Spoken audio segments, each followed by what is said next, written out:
botar um vídeo. Peraí. Pode. Boa tarde. Boa tarde. Queria agradecer a presença de todos. Aqui estamos eu e a Leila, que somos representantes da CIPA. Também tem a Maria Vitória e o Marquinho, que estão afastados. O Marquinho voltou ontem, mas ainda não foi possível estar presente. E a Maria Vitória está afastada. E hoje nós estamos realizando uma palestra, é a semana da CIPAT. E eu queria começar sabendo quem sabe o que é CIPA. Alguém quer falar? Eu posso? Vocês sabem sim. Eu falo.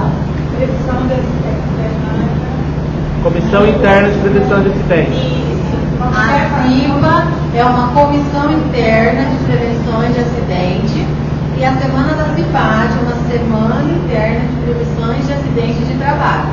Então, a CIPA ela existe em todas as empresas que têm mais de 20 funcionários, é obrigatório, e é obrigatório prestar conta dessas reuniões, dessas palestras.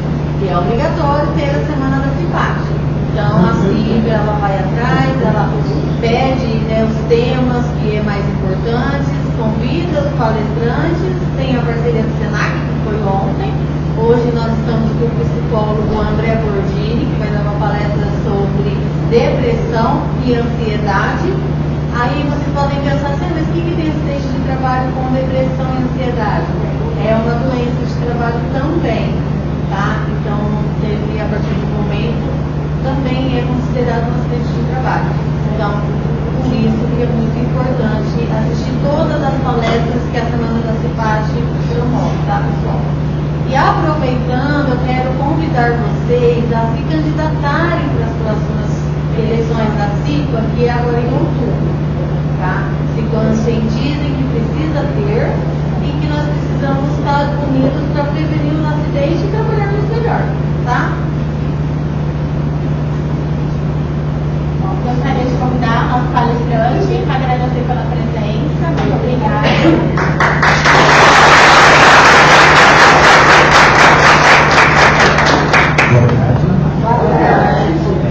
É um prazer estar aqui na Casa do Povo, conversando um pouquinho com vocês. Quando ela fala de depressão como um fator importante, né, de saúde no trabalho, isso é verdade. Há um contingente muito grande de pessoas que se afastam, né, por depressão, especialmente processos depressivos que acontecem por excesso de trabalho, cansaço, esgotamento, fadiga, más condições de trabalho, que é o que hoje se chama genericamente de síndrome de burnout. Então, burnout é muito comum e atrapalha, né, aquele que é cuidado, atrapalha o funcionamento da empresa, ou do hospital, ou da instituição, atrapalha a vida e é cada vez mais comum. Então, quando a gente fala de depressão, de ansiedade, etc., a gente está falando de algo que tem muito a ver com cada um de nós. Né? Quem aqui nunca se sentiu deprimido de alguma forma? Né? A palavrinha depressão é uma palavrinha que já caiu no gosto popular, inclusive como sinônimo de tristeza. Quando a gente não está muito bem, a gente já usa direto depressão para sinonimizar, né, para ser sinônimo de eu vi um filme, era um filme muito triste, me deu uma depressão, entendeu? Como se depressão fosse algo que pudesse nos ocupar durante algum tempo e logo depois sair, né? Eu ouvi uma música, nossa, fui em tal lugar, nossa, eu saí com uma depressão, aí passou, depois de um tempinho passou a depressão, né? Ou tal música é depressiva, ou tal filme é depressivo, ou tal lugar é depressivo, ou tal pessoa é depressiva. Não, eu converso com fulano, me dá uma depressão, porque ele só fala de coisa ruim, né? Então a gente usa, caiu no senso comum, né, o clichê de falar de depressão. Na verdade, a palavrinha depressão, ela vem substituir uma outra que era usada até então, palavrinha melancolia. Todo mundo aqui já ouviu falar, né? Que a gente identifica como uma certa angústia, né? uma tristeza permanente que parece que permeia a nossa vida. Há pessoas que, inclusive, têm esse tipo de sensação desde criança, né? Sabe aquela criança mais tristinha, mais quietinha, mais sensível, mais vulnerável, com mais dificuldade de integração?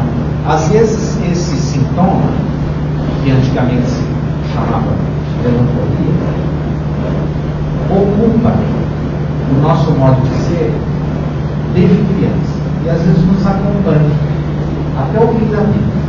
A essa chamada depressão leve, essa melancolia discreta que nos acompanha, a psiquiatria hoje em dia dá o nome de distimia. O que é o distímio? É aquele que, vamos imaginar a vida num determinado padrão comum ou normatizante de ânimo, de energia, de disposição.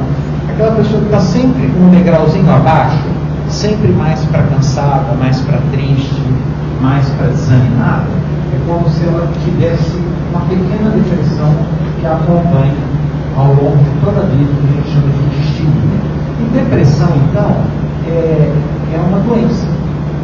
Hoje em dia, é uma doença caracterizada, né, nos códigos, né, do DSM, que é o Código dos Transtornos Psiquiátricos, usado no mundo inteiro, né, e se caracteriza com algumas características, que são perda de energia, cansaço, desânimo, perda de interesse por coisas que ao longo da vida eram interessantes, passam a não ser mais, alteração de apetite, às vezes dá excesso de fome, às vezes a pessoa perde a fome, alteração de sono, sono ruim, insônia, ou excesso de sono, sonolência exagerada, choro contumaz, persistente, uma tristeza.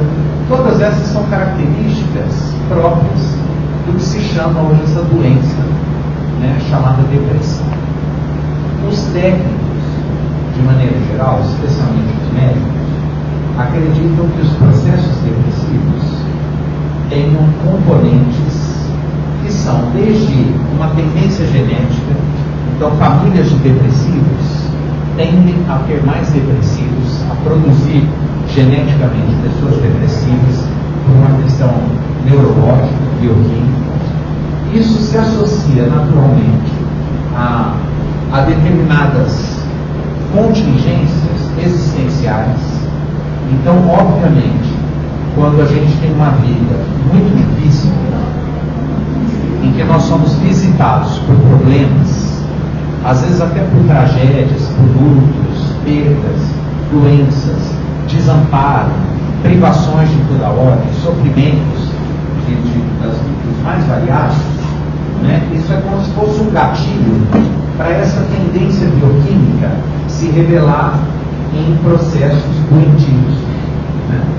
Então, quando se associa uma história de vida difícil, com muitas dificuldades, com muita dor, a uma tendência genética, isso pode produzir realmente um adoecimento que é chamado de depressão, okay?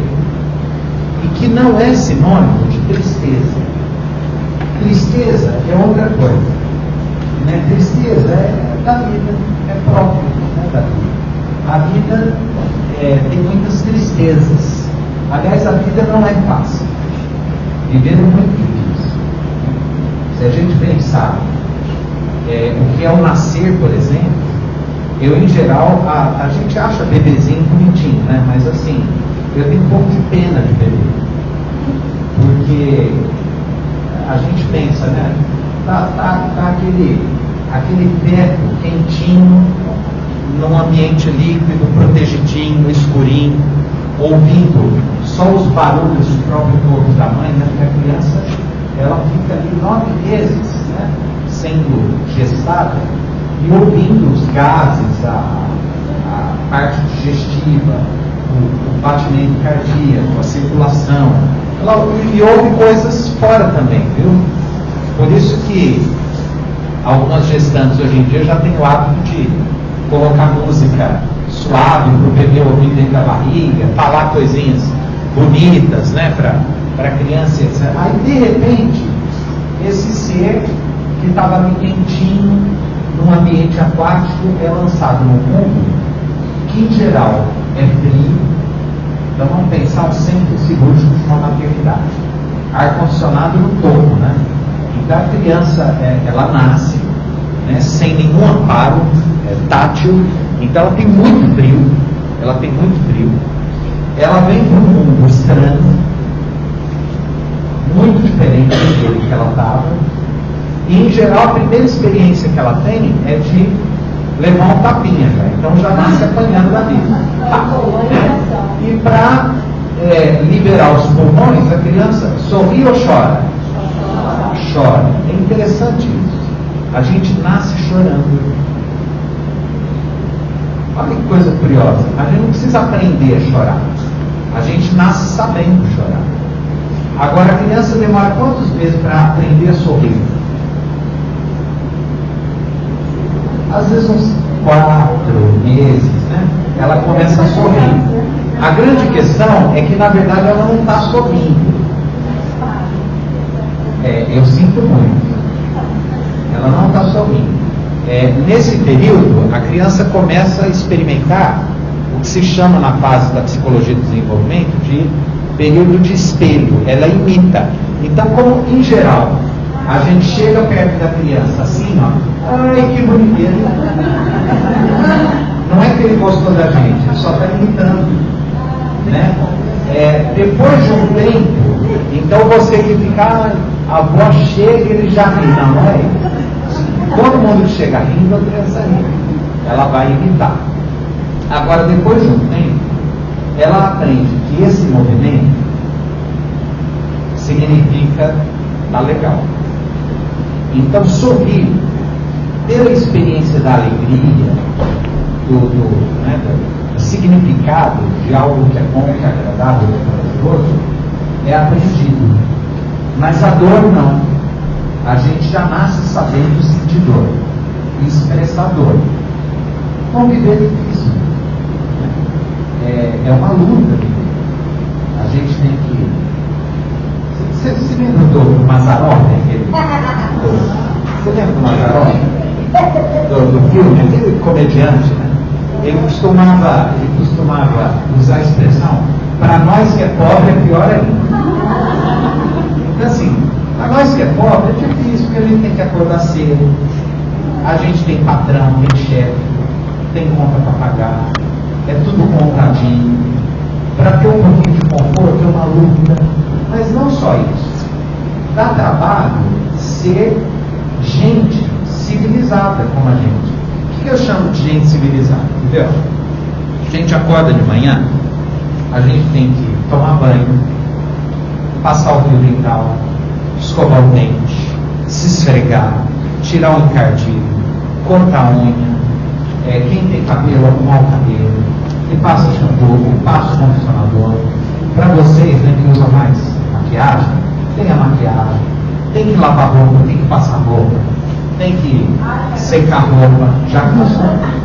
Tem que secar roupa, tem que limpar a casa, tem que fazer comida, tem que lavar a louça. Depois, é uma luta, cansa. Tem uma hora, aliás, é interessante, vocês já notaram em velório, qual que é a expressão que a gente mais usa em velório? Quando a gente chega perto do defunto assim, a expressão é mais assim, ó, descansou, né, coitado? É verdade. Porque só tem um jeito de descansar de verdade. Morrer, porque enquanto ele está vivo, é um cansaço, dá trabalho viver, é uma ocupação viver. Entende? E a gente não tem muita escolha, tem que fazer. Então, tem um filósofo francês, escritor, chamado Albert Camus, escreveu uma obra muito interessante, chamada O Mito de Sísifo. Sísifo é um personagem da mitologia grega que não queria morrer, e ele enganou a morte. Então, quando a morte chegava perto dele, ele escapava da morte. Ele era muito inteligente, muito esperto, muito peralta, né? E ele conseguiu, com isso, roubar o segredo da imortalidade. E ele consegue se tornar um imortal. Zeus, que era o deus do topo das galáxias, fala: tá bom, agora você conseguiu não morrer mais, você é imortal, porém, você vai ser castigado por ter roubado o nosso segredo. Você vai ser imortal. Porém, durante todos os dias da sua imortalidade, você vai ter que empurrar uma gigantesca pedra até uma montanha, topo de uma montanha, e a hora que essa pedra chega lá em cima, ela vai voltar todos os dias. Então, durante toda a eternidade, você vai fazer esse esforço, você vai se devotar a essa tarefa, o tempo todo sabendo que a pedra nunca vai chegar a parar lá em cima, ela sempre vai voltar. Olha que coisa interessante. O caminho vai comparar esse mito de Sísifo à nossa vida. Por quê? Porque a nossa ocupação com a vida não tem fim. Para a gente comer todo dia, o arroz, o feijão, a carne, a verdura, precisa sempre alguém, depois que colhe, preparar a terra e fazer o que de novo? Plantar de novo. Não tem uma colheita definitiva e aí nunca mais ninguém vai precisar trabalhar e plantar. Não, se eu quiser sobreviver, ou seja, se eu quiser prolongar a minha vida, evitar a minha morte, eu preciso o tempo todo fazer a mesma coisa. É cansaço. Planta, colhe, planta, colhe, planta, colhe. A nossa vida é a mesma coisa. Eu não falei? Escova o dente, suja o dente. Escova o dente. Já não que delícia se a gente pudesse passar o fio escovar e ficasse limpo para sempre. Porque tem dia que não tem uma preguiça, não tem? Em casa, está cansado, né? Nossa, tem que levantar, ir lá, né? Tomar banho, né? Porque a nossa condição é uma condição muito triste.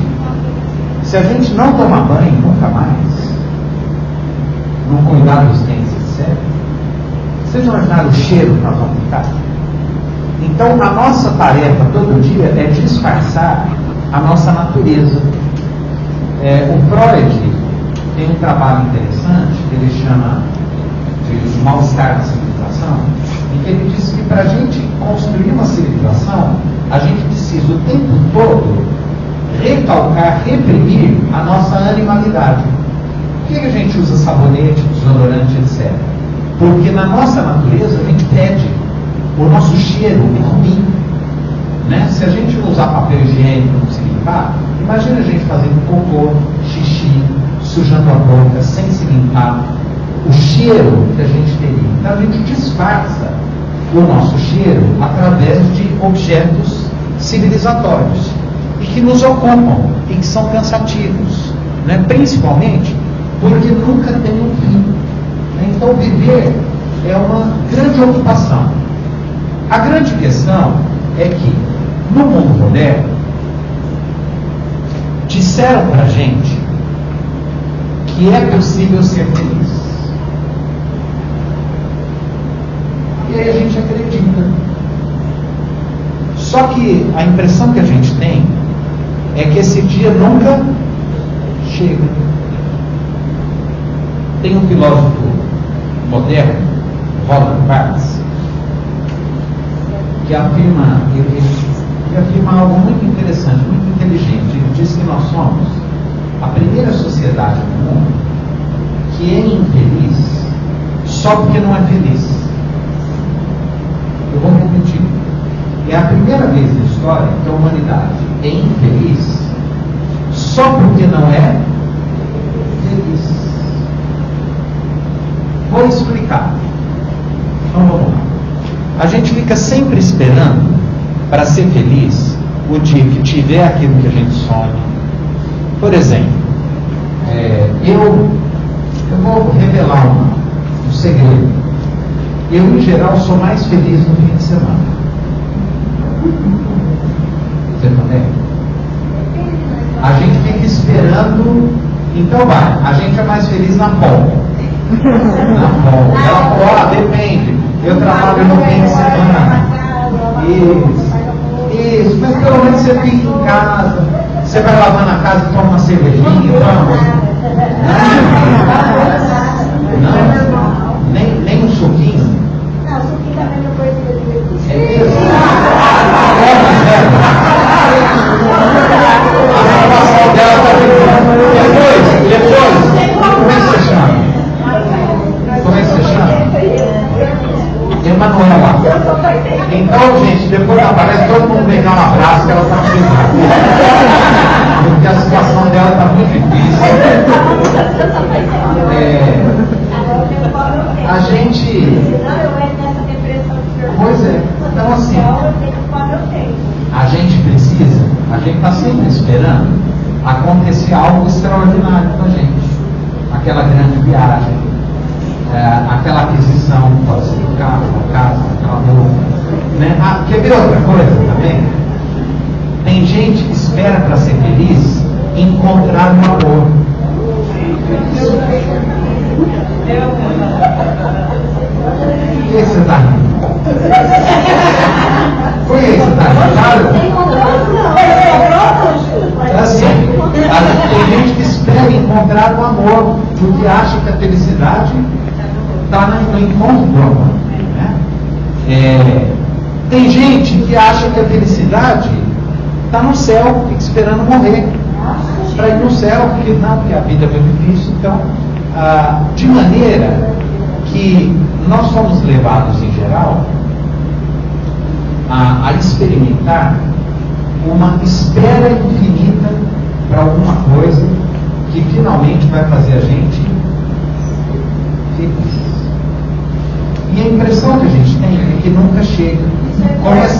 Como essa pedra que está lá em cima, a hora que está lá em cima, que a gente fala assim, não, agora vai. O que acontece com a pedra? Ela desce. Você tem que fazer tudo de novo. O que isso significa? Que se o sísmico precisar que a pedra fique lá para a vida valer a pena, sabe quando que a vida vai valer a pena? Nunca. Então, a única saída para esse sísmico é dar um jeito de essa tarefa de empurrar a pedra não ser tão insuportável.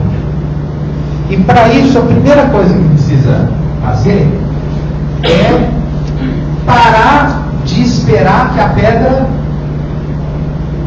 fique lá em cima.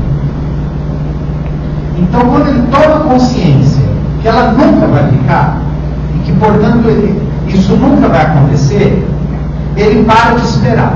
Parando de esperar, ele já controla uma coisinha que está na palestra. A crise de ansiedade. Então vamos pensar que nós somos seres temporais, né? O depressivo, em geral, ele está sempre voltado para o passado. Ou porque antes era melhor, ou porque ele fez alguma coisa que ele se sente culpado, né? Ele não tem futuro. O depressivo grave não consegue levantar de manhã, porque não tem sentido para ele viver. O grave, que precisa às vezes se afastar, tomar remédios, né? Ele não tem futuro, então ele está aprisionado no futuro. O ansioso, ele não tem, ele está aprisionado no passado, né? O depressivo, acho que é ele, né? O ansioso, ele está aprisionado no futuro. Ele está aqui, por exemplo, está aqui agora, mas ele não está relaxado aqui meu ritmo. Ele está preocupado com o que ele tem que fazer daqui a 20 minutos. E a hora que ele chega lá, ele está preocupado com o que vai fazer à noite. E à noite ele não consegue dormir porque ele está preocupado com o que vai ser amanhã cedo, no ano que vem. Então, o ansioso, ele está sempre aprisionado no futuro. De maneira que tanto a depressão quanto a ansiedade são adoecimentos que a gente chama da relação do homem, do ser humano, com o tempo cognitivo. Tanto a depressão quanto a ansiedade são processos de adoecimento da relação do ser humano com o tempo, com a temporalidade. ou porque ele está preso no passado, ou porque ele está preso no futuro. Então, o Sísifo, vamos voltar para o cara que empurra a pedra lá, que é o ser humano. Primeira coisa, desistir de esperar que a pedra vai ficar lá em cima e ele vai ter uma vida bacana que ele não precisa empurrar a pedra mais. Isso não vai existir. Então, se tiver alguma chance da vida valer a pena, esse valer a pena deverá ser encontrado nesse trajeto enquanto ele empurra a pedra. E usando uma metáfora, uma analogia, vamos imaginar esse Sísifo empurrando a pedra e parando, estaciona a pedra um pouquinho, toma uma água, come um lanchinho, ouve uma música, dá uma cochiladinha, descansou, pega a pedra, continua empurrando, para com um amigo, bate um papo, continua empurrando, chegou lá em cima, vai voltar, quer ver, vira, voltou, bacana, vamos descer de novo. Continuou para sempre empurrando essa pedra, mas dando um jeito de no caminho não ser tão terrível assim, tão sofrido assim. Então, nós não temos noção de quando vamos morrer, sabemos que vamos morrer todos. Pode ser hoje, pode ser daqui uma semana, pode ser daqui 30 anos. Então, ficar esperando para que a vida valha a pena amanhã não é uma decisão inteligente. Talvez a decisão mais inteligente para a gente lidar com os nossos processos possivelmente depressivos seja fazer um pacto com a gente mesmo para que todos os dias, pelo menos por alguns minutos, a gente experimente alguma coisa que fez aquele dia valer a pena. E que não precisa ser nada muito extraordinário. Pode ser uma coisinha simples. Uma comida gostosa, um docinho, um bate-papo com um amigo no celular, um filme bacana, uma música que você ouviu e que você achou bonita, um encontro com pessoas que a gente ama, né? Pode ser pessoas da família, podem ser amigos, pode ser um relacionamento, alguma coisa que faça a vida naquele dia não ter sido tão ruim. Por quê? Porque é difícil mesmo. Não é fácil. E aí, como a gente tem essa questão do Instagram, Facebook, a televisão, etc., vocês já notaram que tem uma multidão de gente feliz que posta, não é? Todo mundo é feliz, não é? Todo mundo tem um carro melhor que o seu, um marido mais gostoso que o seu, uma mulher mais gostosa que a sua, um filho mais brilhante, inteligente, bem-sucedido que o seu, está comendo uma comida que é sempre mais gostosa do que a sua. É interessante isso. Ninguém posta assim, estou fodido, me veja. Já viram, não? Estou divulgando a minha ruína, não tem isso. É sempre assim, uma maquiagem. Né? O perigo é a gente começar a acreditar que tudo aquilo é real e que tudo aquilo é possível para todo mundo. Né? Eu, por exemplo, não tenho rede social. Eu não tenho Instagram, não tenho Facebook, não tenho Twitter. Há uns 10 anos eu não vejo televisão. Vocês falam assim, o que você faz? Trabalho muito, porque é muita conta para pagar. Estudo, leio, encontro meus amigos, convivo com as pessoas que eu amo, que eu gosto. Eu gosto de música, eu ouço música, eu vejo filme.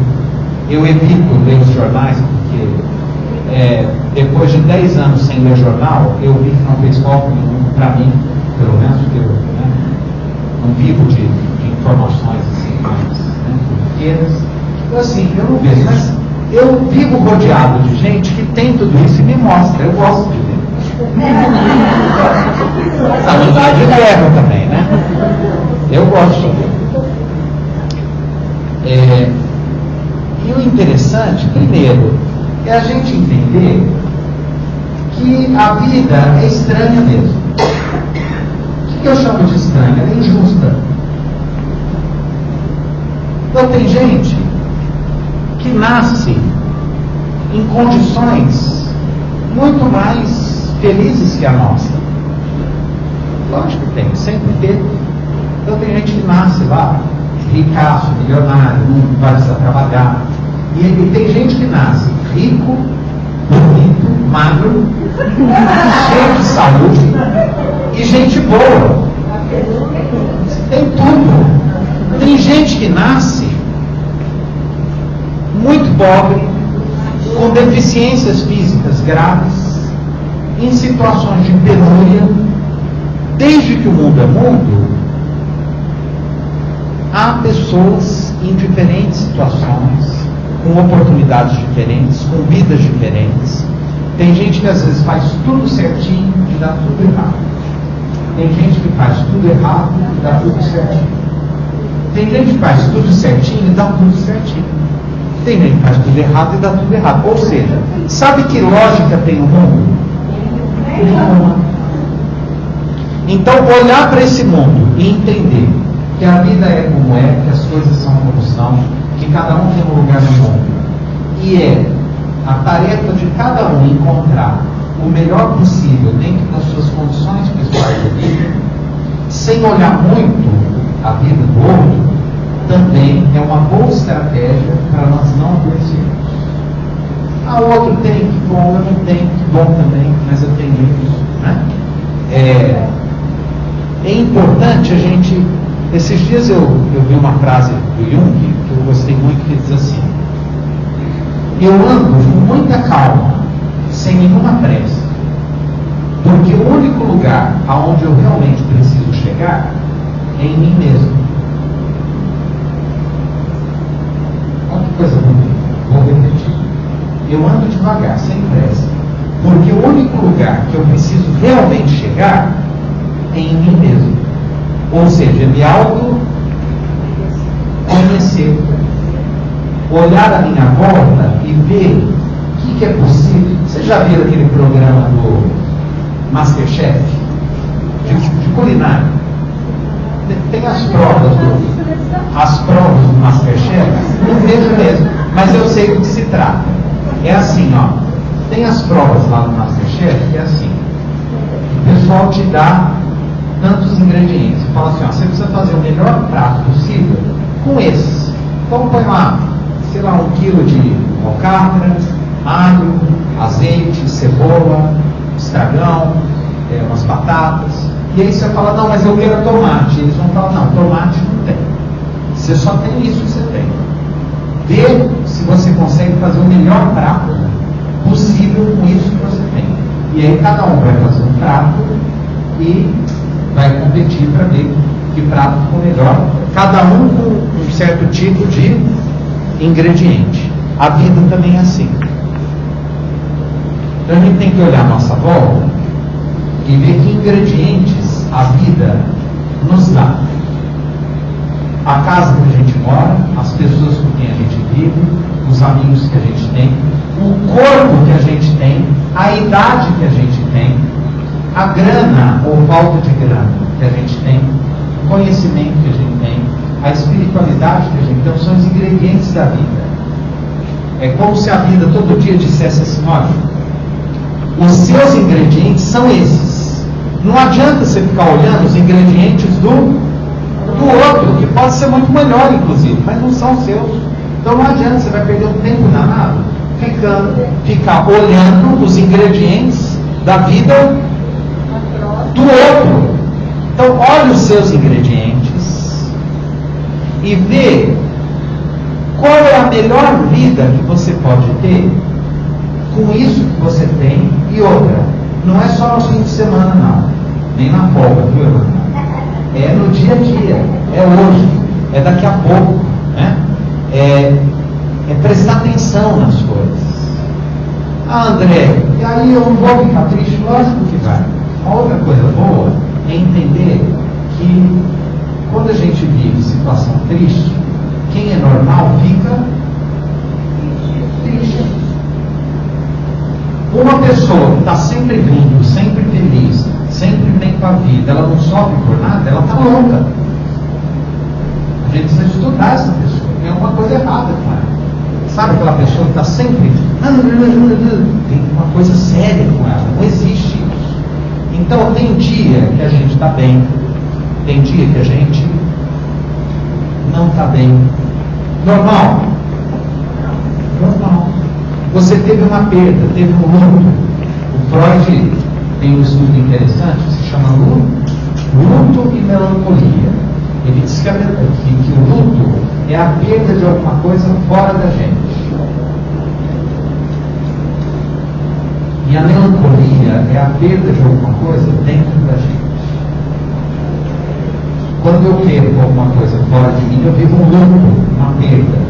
Pode ser a perda de um amigo, pode ser a perda de uma perna, alguém que amputa uma perna, pode ser a perda de um emprego, pode ser o abandono de um amor, pode ser a perda da família, pode ser uma falência, pode ser uma mudança de cidade. Tudo isso são processos de luto e que nos fazem sentir dor. E sentir dor não é depressão. Sentir tristeza não é depressão, é normal, é da vida. A gente sente dor, sofre, tem medo, sente medo das coisas, né? Agora, quando a gente perde totalmente o interesse pela vida, é algo interessante isso. Vou compartilhar uma coisa com vocês. Eu passo o dia ouvindo pessoas. Eu ouço o dia inteiro, faz 25 anos, manhã, tarde e noite. A minha profissão é ouvir. Para ouvir o dia inteiro quietinho. O que eu prestei atenção? Que as pessoas que chegam com diagnóstico de depressão, ou com uma queixa de depressão, é curioso porque elas não falam de tristeza. Raramente alguém chega falando que está triste, que acha que está deprimido. Não, não é isso. Em geral, as pessoas chegam descrevendo o seguinte: elas descrevem uma apatia. O que é uma apatia? É uma indiferença. Sabe assim, uma vida no piloto automático? Então, é aquela pessoa assim, se ela estiver viva, tá bom, mas se morrer também tá bom. Se ela sair passear, tá bom, mas se ela ficar em casa, também tá bom. Se estiver chovendo, tá bom. Se tiver sol, também tá bom. Ela não quer nada. Ela às vezes até faz o que precisa ser feito, mas ela não tem vida, ela não tem ânimo. Ela é tomada por um sentimento de tédio absoluto, em que nada tem graça na vida. O que leva-nos a concluir que o que a gente chama hoje em dia de depressão é muito menos tristeza e muito mais uma perda de sentido para a vida. Porque tristeza ainda faz a gente se sentir vivo. Quando a gente está muito triste, a gente está vivo, está chorando, está péssimo. Quando você está com raiva, ou quando você está possesso, você está indignado, você está revoltado, ou está muito triste, você está arrasado. Então você está vivo. Agora pense uma pessoa que já não sente mais nada. Tanto faz. Esse tanto faz é um esvaziamento de sentido da existência. E quando a existência parece que perde o sentido, tem um pensador que viveu há 200 anos, um dinamarquês, ele se chamava Søren Kierkegaard. E ele dizia assim, que a primeira maneira que às vezes o ser humano usa para fugir dessa angústia existencial, desse desespero, desse mal-estar, é o prazer.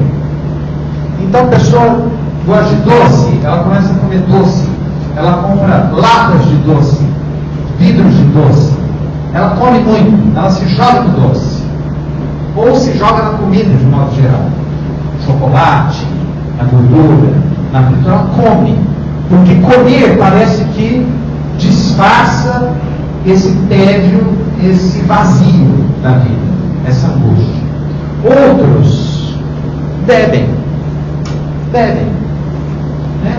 As adições de modo geral, as compulsões por bebida, cocaína, maconha, êxtase, LSD, tem gente que sai desesperadamente, então vai para boate, tem que ter festa todo dia, tem que estar sempre em festa, tem que estar sempre na balada, tem gente que compra sem parar. São os processos de adoecimento caracterizados por compulsão. Vocês já ouviram falar de TOC, né? Transtorno obsessivo compulsivo, que é um transtorno ansiogênico, está aí nessa parte das ansiedades próprias do nosso tempo. Então a pessoa compra, ou ela come, ou ela bebe, ou ela usa drogas, ou ela sai transando por aí, não usa preservativo, e transa com todo mundo, e é uma coisa, não que, veja, a questão aqui não é moralista no sentido de beber, usar drogas, tá? Nós estamos falando de processos do quê? Compulsivos, de aprisionamento. A pessoa se torna dependente de tudo isso. E nunca tem fim. Aqui, depois mais, depois mais, depois mais, depois mais, e não supre o vazio. Nunca supre, nunca chega.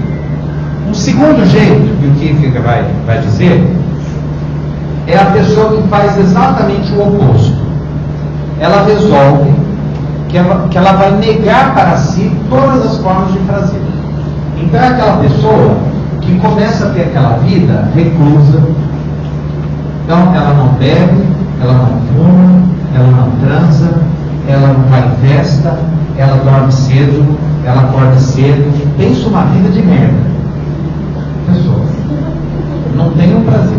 Come mais um pouco. Não, eu já exagerei, eu como modestamente. Essa pessoa também vai chegar uma hora que ela o quê? Enlouquece, vira, porque ninguém consegue ter uma vida absolutamente regrada, certinha, só sempre do mesmo jeito, também não consegue. E aí o que vai falar de uma possibilidade que ele chama de o salto da fé. O que ele chama de o salto da fé? É você acreditar em alguma coisa que faça a sua vida valer a pena. Independente do que o mundo pensa, do que o mundo acha, é você encontrar alguma coisa na sua vida que faça a sua vida se constituir como um sentido válido, interessante. Então, por exemplo, vamos imaginar alguém, por exemplo, que cuida dos netos e acha uma delícia cuidar dos netos. A pessoa às vezes está cansada, ela chega do trabalho e os filhos dizem: mãe, você pode ficar com os netos? Mas ela ama, ela está cansada. Vamos imaginar que ela poderia descansar, ela fala: não quero saber, mas ela gosta, ela curte, ela encontrou alguma coisa na vida dela que vale a pena, que é ficar com os netinhos. A vizinha fala: Deus me livre de ficar olhando, né? Por quê? Porque cada um pensa o mundo e a vida de um jeito. Quem está certa? Quem está errada? Nenhuma nem outra. Uma encontrou um negócio legal, cuidar dos netos. A outra não gosta de cuidar dos netos. Ela gosta de ver Netflix. E a vida dela, o tesão da vida dela é ver Netflix. Abrir uma Coca-Cola e ver Netflix. E aquilo, quando ela faz, a vida dela fica muito legal, muito bacana, né? O outro, sei lá, foi cantar no coral, o outro cuida de um jardim, o outro gosta de cuidar de animais, de bicho, o outro fica para a família, o outro, sei lá, gosta de jardim, vai cuidar do jardim, o outro vai fazer um trabalho voluntário, o outro gosta de ir na igreja. Não, olha, eu encontrei Deus na minha vida, fui numa igreja, tenho minha religião, isso me faz feliz, me completa. Não interessa. desde que você encontre alguma coisa na sua vida que preencha de sentido a sua existência. Pelo menos uma coisa precisa ser muito legal, porque senão a vida fica insuportável. Então, assim, a maneira de escapar, e é interessante isso, porque encontrar o sentido não significa necessariamente ser uma coisa alegrinha, bacaninha e feliz. Por exemplo, vou contar uma história para vocês. Eu atendi uma senhora, ela ficou muitos anos se queixando da vida dela. Ela não aguentava mais o marido, ela vivia com ele em quarto separado já há uns 20 anos, ele era chato, era diabético, doente, e era implicante, e um homem desagradável, tosco, e ela tinha um filho que usava droga, e morava com ela, e dava muito trabalho, e tinha uma outra filha que era meio psicótica, e ela tinha que dar conta também, e ela tinha que cuidar da casa, cuidar do cachorro, cuidar do marido, cuidar do filho, e durante muito tempo ela falou, um dia eu vou sair dessa casa, vou deixar todo mundo lá, que eu mereço ser feliz, isso não é para mim. Até que um dia ela chegou no consultório e falou assim, saí. E aí? Nossa, eu estou muito bem, eu estou muito feliz. Ela tinha uma aposentadoria pública, que não era muito, mas para ela sozinha dava para ela viver. Ela foi para um flat e ela falou, agora eu estou indo tomar sol. Todo dia eu vou tomar sol, e com as amigas. Aí ela foi para aquele hotel Jequiti do Silvio Santos, lá do Guarujá. Aí ela, na época tinha bingo, lembra que tinha bingo no verão? Ela ia todo dia para os bingos com as amigas, tomavam, né? Aí um mês, 2 meses, ela falou, agora eu vou parar, porque eu estou bem, eu não venho mais aqui na terapia, você me ajudou muito e tal. E ela sumiu. Bom, dali 3 meses ela ligou querendo um horário.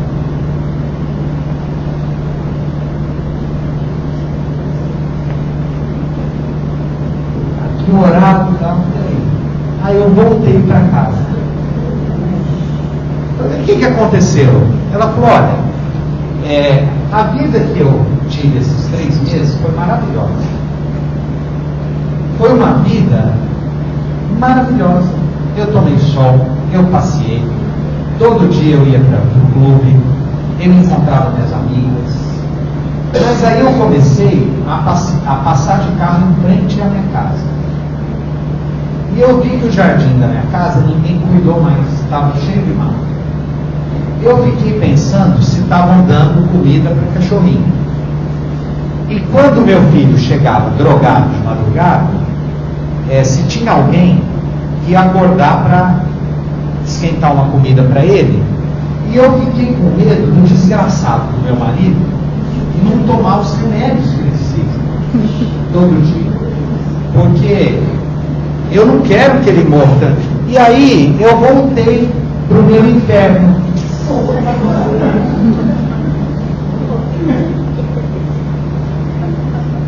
Olha que coisa interessante. Ela voltou para o inferno. Aí eu falei assim, e o que mudou? Ela falou, tudo. Mudou tudo. Como assim? Ela falou, mudou o seguinte. Enquanto eu estava lá querendo sair, eu vivia triste, depressiva e ansiosa, com pressa de ir embora daquele lugar. E eu vi que eu podia, que eu era livre, que eu não era obrigada a ficar ali. E foi bom eu ter ido. E eu vivi coisas muito prazerosas, muito alegres. E agora eu voltei, mas eu estou ali não porque eu me sinta obrigada. Mudou tudo, porque agora eu estou ali porque eu quero estar. E isso fez toda a diferença na minha vida. Então reparem que ela voltou exatamente para a mesma situação. O que mudou? Antes ela achava que ela era obrigada a estar ali. E vivia com vontade de sair. Agora ela está ali, sabendo que a qualquer momento ela é livre para ir embora, mas ela não quer, porque exatamente esse cuidado com ela e com as pessoas que ela ama que dá sentido para a vida dela. E que não é bacaninha, não é alegrinho, não é felizinho, não é de Insta, não é nada. É o inferno. Mas é naquele inferno que ela encontra sentido para a existência dela. Então, quando a gente fala do encontro de um sentido, a gente não está falando de alegria, felicidade, euforia, consumo, nada disso. A gente está falando de um ser humano que consegue encontrar na sua vida, dentro dos problemas que tem, das condições que tem, um sentido possível para a vida valer a pena. Ou seja, mais importante do que ser feliz é ter uma vida interessante. Porque feliz nós nunca vamos ser. Nós vamos ter momentos alegres, momentos interessantes, momentos festivos, conquistas, mas, sabe, daqui a pouco assim, e é curioso, porque a vida não é assim, né? Um alegre, um triste, um alegre, um triste, um alegre, um triste. Às vezes é assim, ó, um alegre, um triste, 2x, 3x, 30 tristes, mais um alegre. E às vezes é uma alegria e uma tristeza junto. Eu tenho uma prima, Franca, eu sempre gosto de contar essa história, que no mesmo dia em que ela recebeu a primeira netinha, e ela estava muito feliz de ter ganhado a primeira netinha, a filha dela tinha dado à luz uma menina linda, no mesmo dia, no mesmo hospital, a mãe morreu com um infarto fulminante, a mãe dela. Então, ao mesmo tempo, ela estava muito feliz porque tinha nascido a netinha e muito triste porque tinha perdido a mãe. E aí eu perguntei, afinal de contas, você está feliz ou você está triste? Ela falou assim, as duas coisas. A vida é tão interessante que às vezes uma coisa não espera a outra. Ao mesmo tempo você vive coisas que são muito gratificantes, muito felizes na sua vida, e coisas que são muito tristes, muito difíceis, tudo junto, misturado.